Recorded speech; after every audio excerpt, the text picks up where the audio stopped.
Good evening, everyone. Welcome back to our study. And as we begin this year, our study now focuses on the book of Job. And the book of Job, or Eof, that is the Hebrew name. And it is a rather lengthy book uh, comprising of 42 chapters. And we will only cover the first few chapters in the front and then the ending 4 or 5 chapters so that we get a sense of the entire book. And one a day, when we have more time, we will continue to look at the in between chapters. Today, I would like to take you into a little bit of introduction to the book of Job. And let me just show you this. The name of this person is Eof. And this is his name here, Eof, and it's pronounced as Eof.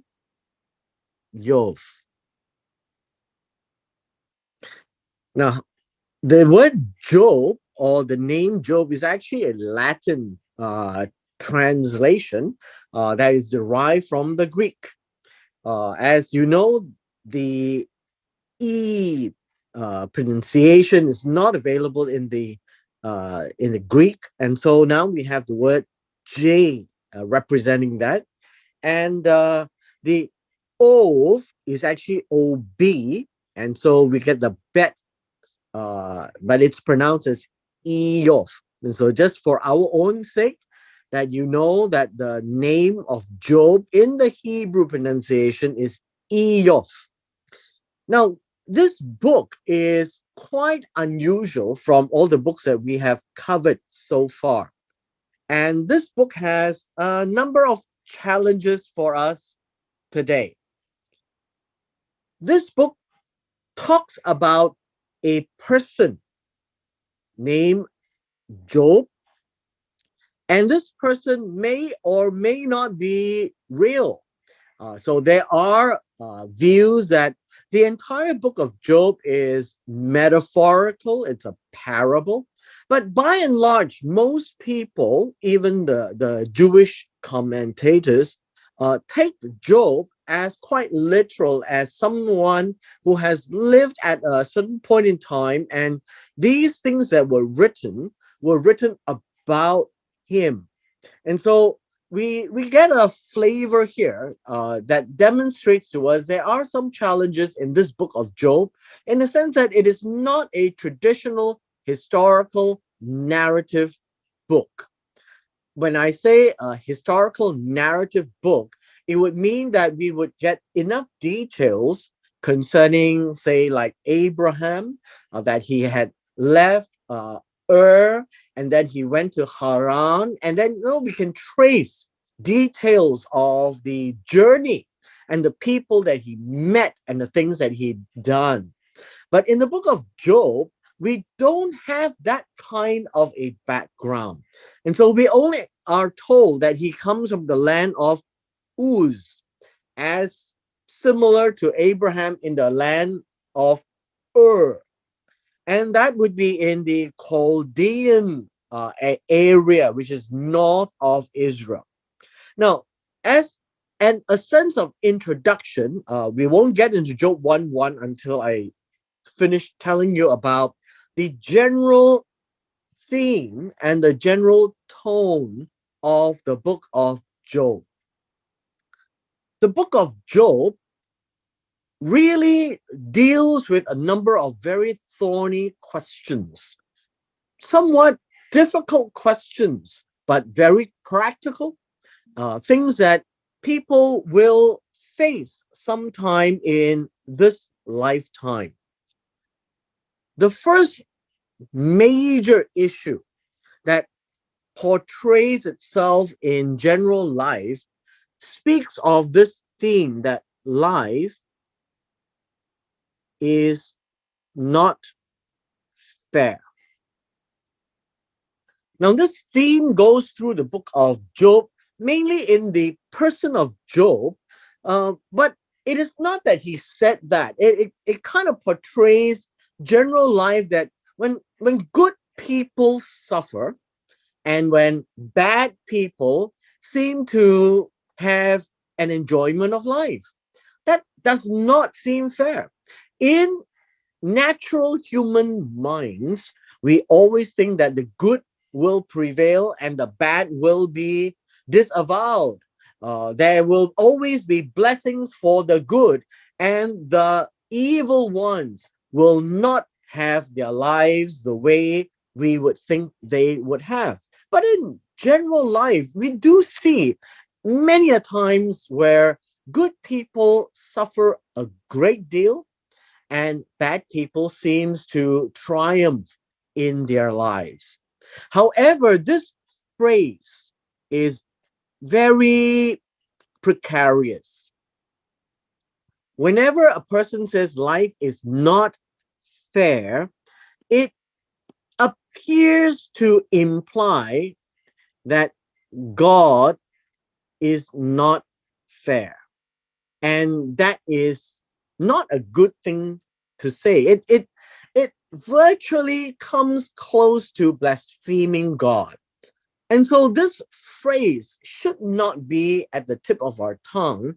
And the book of Job should give us a greater sense of awareness of how life that we know today can be viewed in a very different perspective.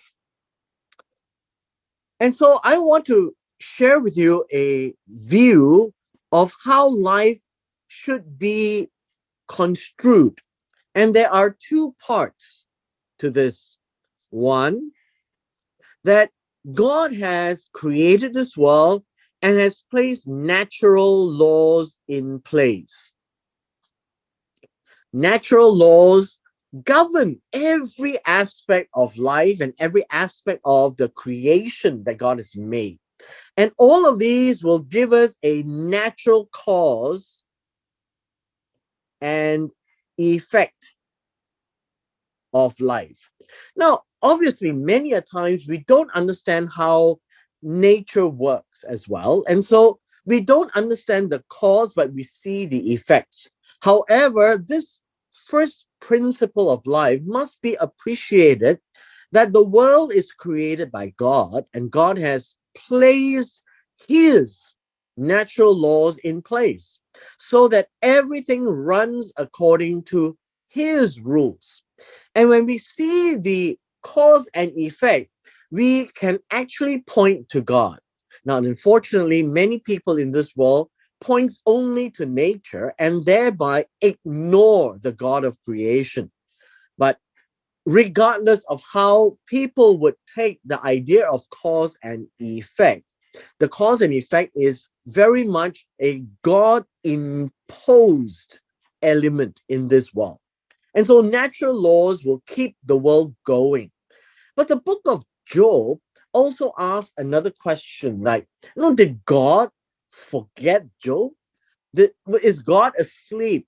Is God not interested in Job at all? Is God not interested in us? When good people suffer, God seems not to be around. And so many people would then point to the fact that God does not exist. When good people suffer, God does not exist.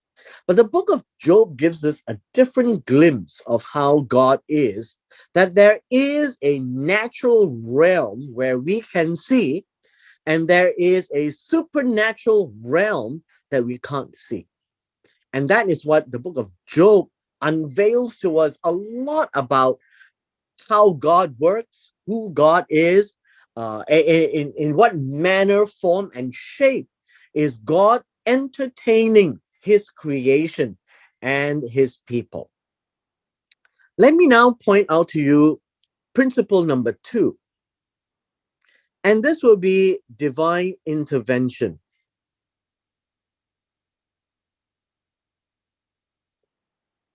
Now, divine intervention is unambiguous. So anytime where we claim divine intervention and we have a hard time trying to explain it, it is quite obvious that it is unlikely to be a divine intervention. It is more likely that it is a cause and effect that we do not understand in this world today. When divine intervention occurs in this world, we can always tell that it is from God.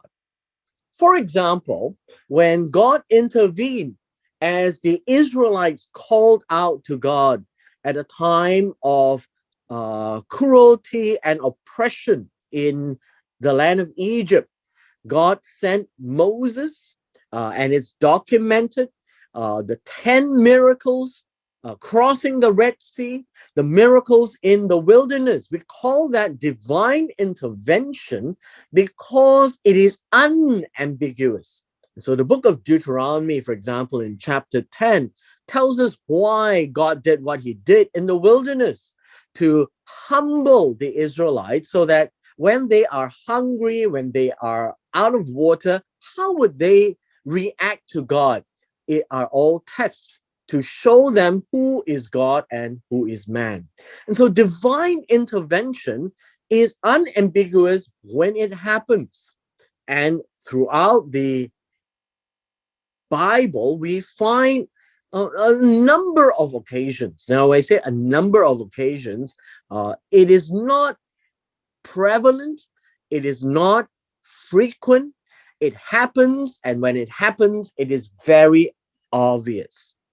And so I would leave this to our thoughts at this point in time so that we can use this as a backdrop for the study in the book of Job. Now, one very important aspect is in Ezekiel. Ezekiel chapter 14, verse 14. And Ezekiel mentions three persons: Noah, Daniel, and Eob, Job. And these three are known to Ezekiel as righteous people. Righteous people. And they have a sense of righteousness that is exceedingly great. And so Job is a great man in that sense. From the standpoint of Ezekiel, and you know that Ezekiel is a contemporary of Daniel, and Daniel is a incredible man who lived and worked in high positions with the king. We also read of Noah in the book of Genesis and how he was just in his ways in the eyes of God. And so is Daniel, and so is Job. And all these three are prominent individuals that's been highlighted in the Bible as outstanding men of integrity and loyalty to God. So let us begin looking at the book of Job. Job is told to us as a man who fears God, who shuns evil, and we'll see that very shortly. He's a blameless person. There is none on the land like him. That's how God describes Job. And so we look at the book of Job to help us answer a number of questions. Why do righteous people suffer? Why do sinful people prosper? Does God look at every situation or has left everything to natural laws? And we have talked about that right here, that God has the natural laws in place to govern most of life. But did God give up on man? And the answer is no. God does intervene. Is God well aware of the fate of his creation? And the answer is yes. Now, in the book of Job, we also see comedy. When Job fell into such despair and suffering, his friends came to counsel him and to console him. And that's an incredible reference to comedy. And that's what real friendship is all about. And And that's what the book talks about. The principles of Job's friends is actually correct. Job's friends held the view that when somebody suffers greatly, it must be because of sin. Now, that in itself is a general rule that is well accepted. But the fact is, Job insists that he did not sin and therefore clashes in that worldview with Job's friends. And Job's friends, being his friends, were, well, I would say, chided by God in the very last chapter because they were insensitive. They were not empathizing Job. They were insisting to defend God, that God is punishing Job for his evil.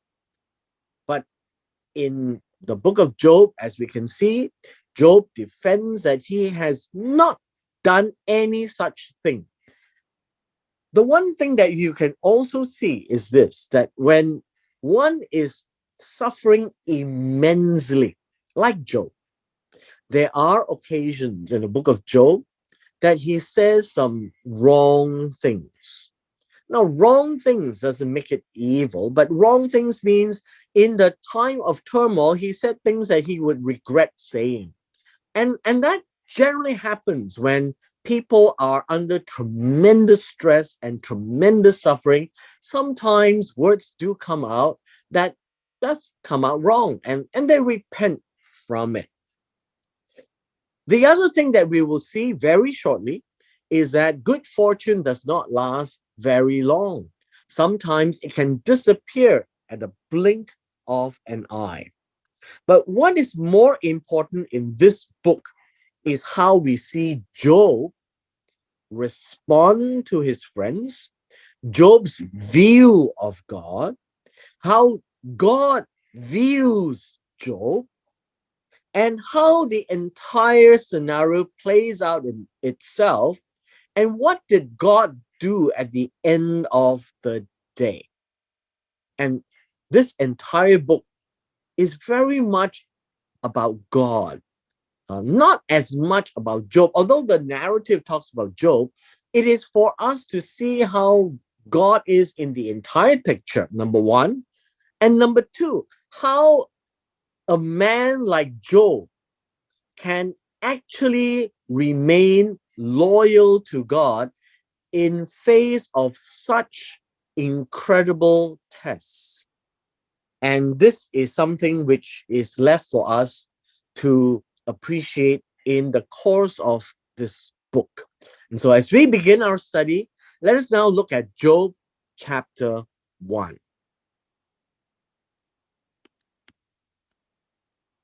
Job chapter 1 begins that Job was a man in the land of Uz.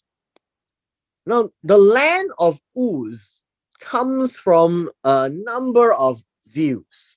So let me just share with you some of these views.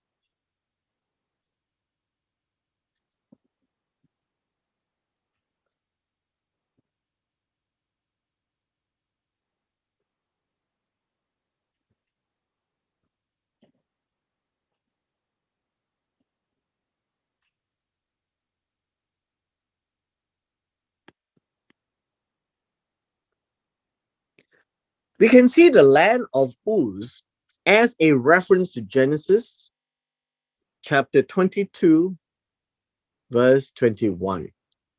And Uz actually uh, is the son of Nahor. Now, son of Nahor, Nahor is a brother of Abraham.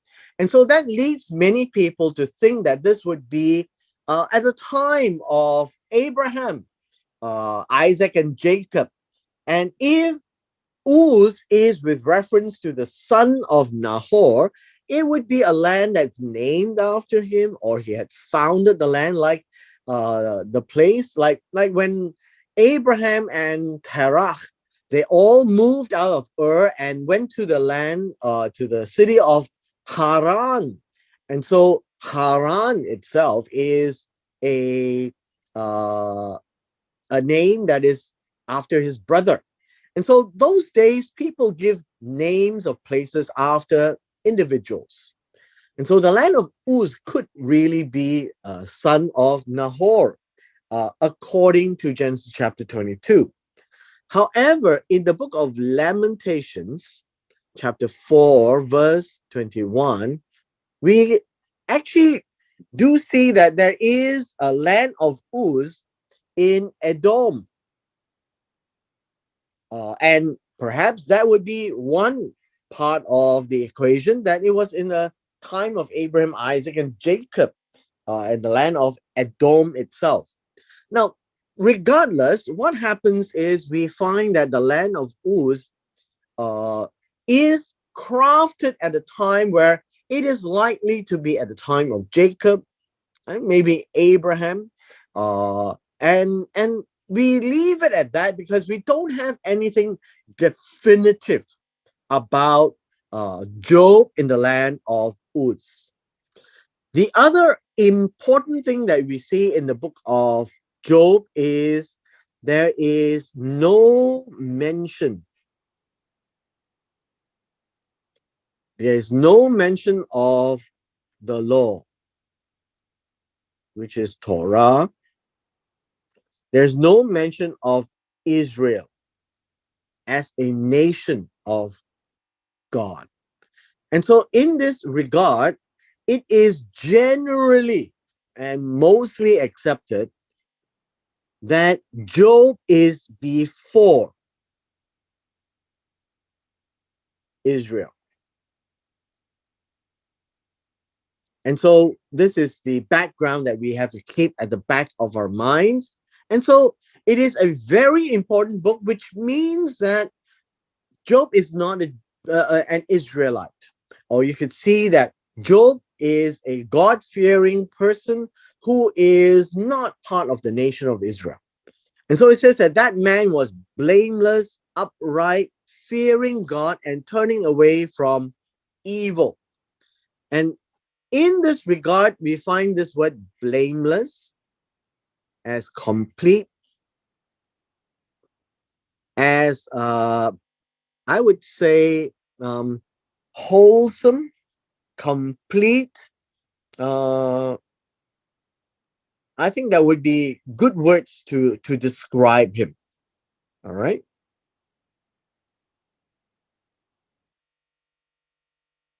Com- Wholesome. Now, this word is also used in Genesis chapter 25. Now, if you're not aware, chapter 25, verse 27, it is also a description of Jacob.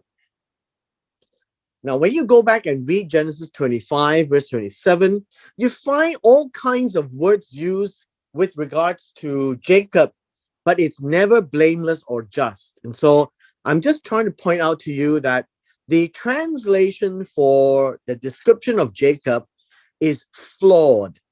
And so now that we are in the book of Job, chapter 1, verse 1, this word blameless is exactly the same description of Jacob. He is also upright. He is straight.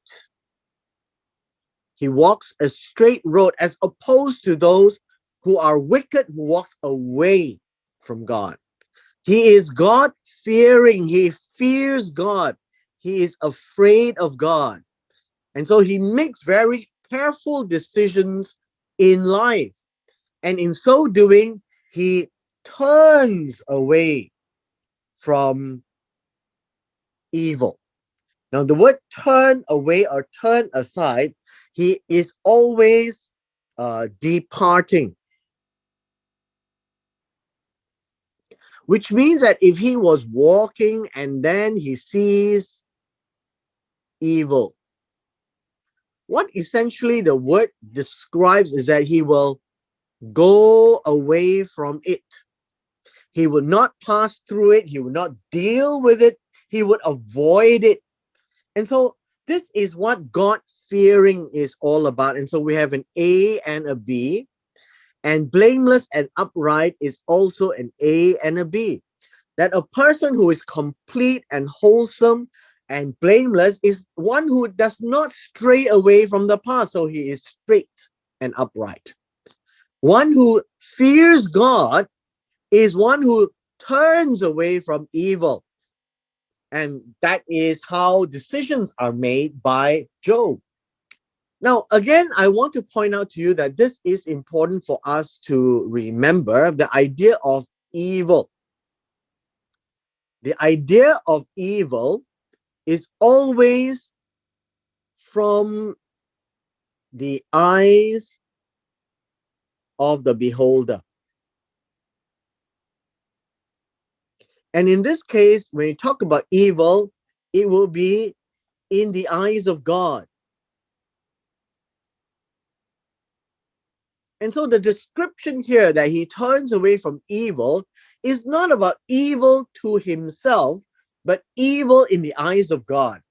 When it is evil to Job himself, it means that when somebody steals money from him, robs him, that would be evil in his eyes. But evil in the eyes of God means that these are actions that God doesn't want a person to do. You don't go and steal, you don't kill, you don't rob. And so Job himself is very careful in his walk before God, that he's always turning away from anything that would lead him to doing things that would offend God, that God would see as evil in his eyes. That's the expression here. And so evil is not just about bad things, it is more described from the viewpoint of the eyes of God, always, right? Always. Good and evil is seen from that. In verse 2, we now see that Job had 7 sons and 3 daughters. The key here was about birth. So we are having the description of 7 sons and 3 daughters, 10 children in total, were born to him. Now, this is very important because this word here, born to him, we will return in chapter 42 to discuss this a little bit more. But suffice for us to say that these were his own 7 sons and 3 daughters. And the word born to him is not adopted. It is a idea that he is his natural father, his biological father of these 10 children. Moving forward in verse 3. In verse 3, we need to understand the culture in ancient times are not described in the form of how much gold and silver or shares of company, but it is described in the sense of possessions. Now, the word here called possessions are things that are traded, animals that are traded, and so we could actually call them livestock. These are livestock that they trade. And so these are counted as wealth of Job. 7,000 sheep or goats. So you can see here, 7,000 zone.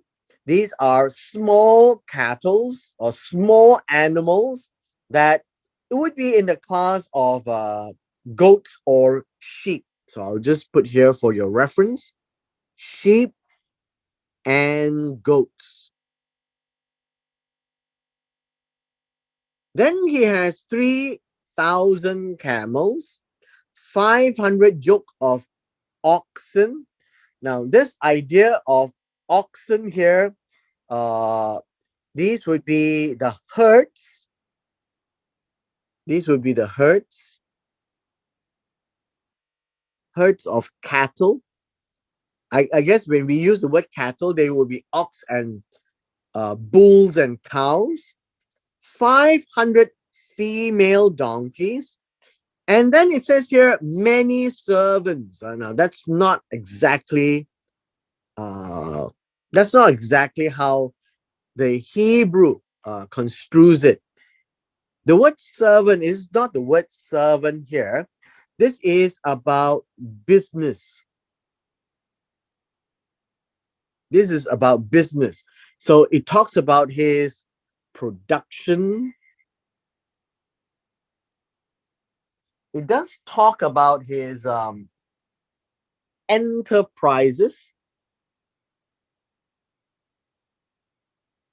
the things that he did was a lot.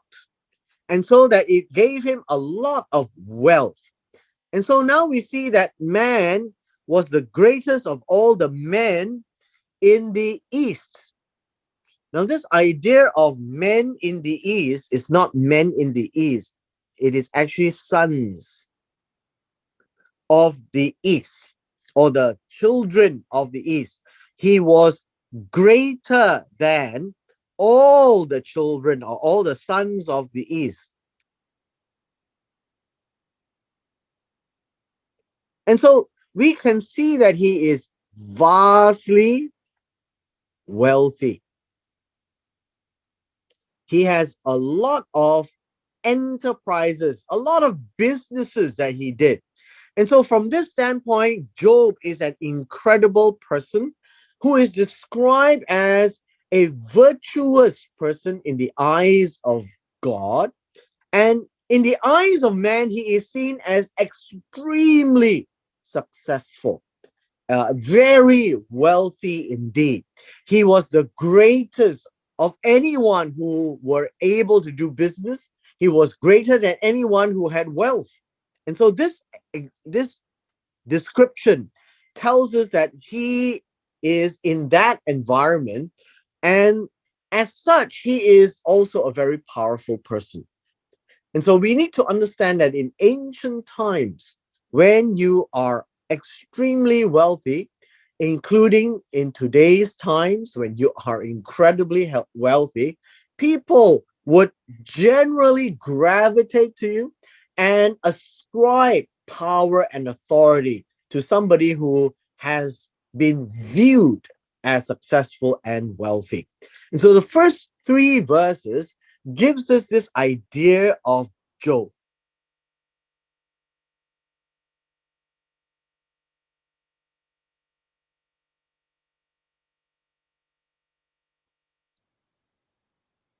Now, in verse 4 and verse 5 as well. So, verse 4, you'll see verse 4, his sons, and he had 7 sons. His 7 sons had an, a particular interest. His sons would go and hold a feast. Now, in this case, a feast is not the Israel feast. All right. The feast here is a banquet. It's a banquet idea, a time of eating and drinking. So we're not talking about any Israel feast here. So it's really feasting in the common sense of the word, that the sons of Job would do these banquets in each of their houses, one on his day. And they would invite their 3 sisters to eat and drink with them, and this is equal to feasting.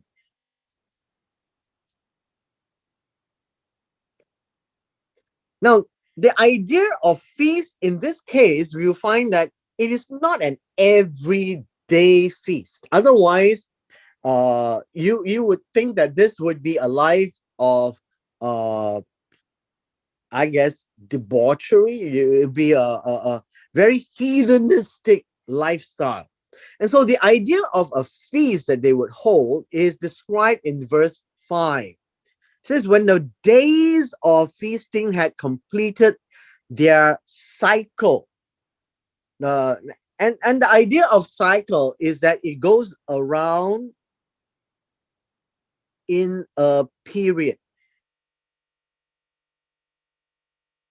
And that is what it means. And so the feast could be in a few days. It would start and then it would end. But there are days in between. And so this is called a cycle of feasts. And then Job would send word to them and would summon them. This word consecrate them really means to, well, I guess to want to make them, to want to, how should we say, um, sanctify them. You want to make them holy again in view of the fact that they have been feasting, and in the time of feasting they may have done or said some things which would offend God. Now this is how Job is concerned about his children or his sons. And so we read here that he would get up early in the morning and offer burnt offerings according to the number of them all. And so there are 7 sons and 3 daughters. And so there would be 10 burnt offerings. What is a burnt offering? This is one of those earlier books that is written in the order of the writings. A burnt offering literally means something that ascends, right? That goes up to heaven or to the skies, right? And so if we have an altar, and so we would put something to burn, and let's say we have an animal, and when it is burned, you would find that there is fire,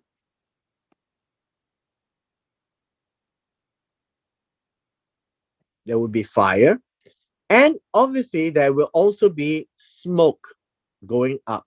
And so the idea of burnt offering is about something that goes up. And so we have smoke going up, but we also have aroma that goes up from the burn of the fat of the animal.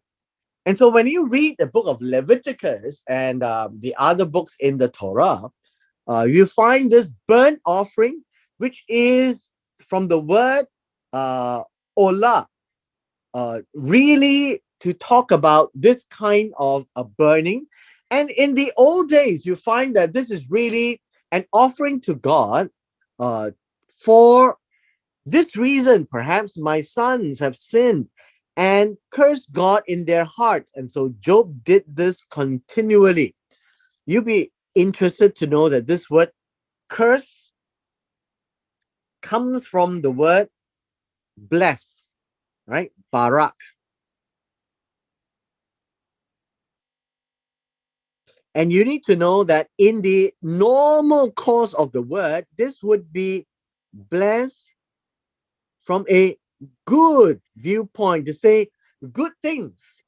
But in the verse itself, by context, we are now talking about curse.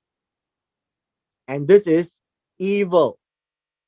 Saying bad things about God in their hearts. In case, that's what it says. Perhaps, just in case. And so Job knows God as one who would judge evil and bless good. And in this case, he's very concerned about his children having the feast, the eating and drinking, that perhaps, maybe, that they might have sinned. And the word sin here is linked to cursing God. So it is an A and a B, that they may have missed and they would have said something bad about God, in their hearts. Now, in this idea, in their hearts, this is in their will or in their mind. And so they may have done something that is offending God. So that is how Job, as a father, was very concerned about his children. Now, all we can see is Job is a very caring father. He is a very faithful and loyal man of God. He knows God, he knows his principle of judging sins and blessing the good that one has done. And he is very knowledgeable, at least like the old days where Cain and Abel had made offerings to God. Well, Job also makes offerings to God. And so there must be a custom in those days that offering is something which they know to give to God. And it is always burnt on an altar. And so without knowing a whole lot, this would be the background of the life of Job. And we are told about his children because things will happen to his children and to his wealth as we go along in the rest of the chapter. But at least the Hebrew gives us this view of Job so that we would have an understanding that Job is not an Israelite. He is not there to give an offering in the temple or the tabernacle. This is literally like how Abraham, Isaac, and Jacob, in their course of traveling, would have built an altar and made an offering to God. And that would be how Cain and Abel had made offerings to God. Noah had made offerings to God. And now Job makes offerings to God. And he did that all the time whenever there was a feast. So it is not an everyday offering, but it is an offering in case that the children or his children had done anything wrong, that God will strike them. And with this, we come to the end of our introduction to the book of Job, and we've covered 5 verses today just to give us a flavor of the background of this chapter. However, tomorrow, when we get into the rest of this chapter, we will engage ourselves in a heavenly realm discussion as to how God works and who is this Satan that we read about, and how is he described in the Hebrew language. And with this, we've come to the end of our session today.